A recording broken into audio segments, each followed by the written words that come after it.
By 1979, the people of Iran are fed up with the Shah. If you remember, under the Eisenhower administration, the CIA had staged a coup to overthrow the democratically elected leader of Iran, Mossadegh, and we had replaced him with a dictator who brutally suppressed and mistreated his people, but gave Iranian oil for next to nothing to American oil companies, and so we supported him.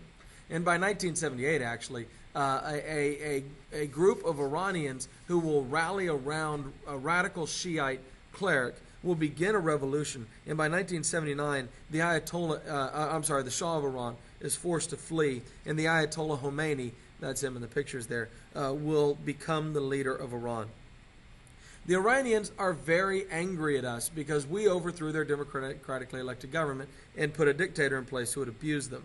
And so there was lots of news footage of Iranians in Iran chanting, "Death to America." When the Shah, that's the guy we had propped up, ran away from Iran, he asked to come to America. Now, in the past, we certainly would have let him, but Jimmy Carter, who was very concerned with human rights, tells the Shah, no, you can't come to America. And the Shah instead has to flee to Mexico.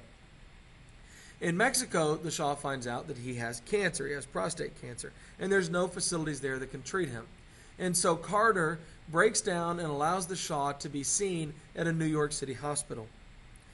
The Iranians respond by attacking our embassy and seizing 53 American hostages, who they then offer to exchange for the Shah, who they want to put on trial and almost certainly kill.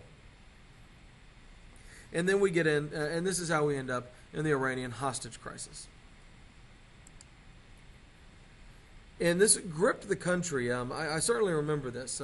We watched this every day. We counted the days. It went on for well over a year, and it was really terrible.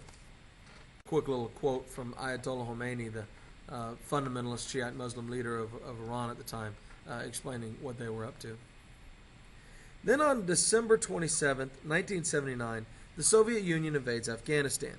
The Soviets claimed that they had in reality controlled Afghanistan for a long time. They were just trying to put down some rebel elements there.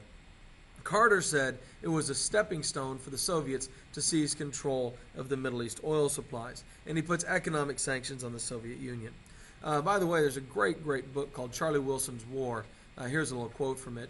Charlie Wilson was a congressman from Lufkin, Texas, who is going to get excited about this, and he is going to, by the time it's all said and done, covertly divert more than $1 billion a year in weapons to Afghanistan to help the Afghanis fight the Soviets, in a similar way to what the Chinese and the Soviets did to help the Vietnamese fight the Americans.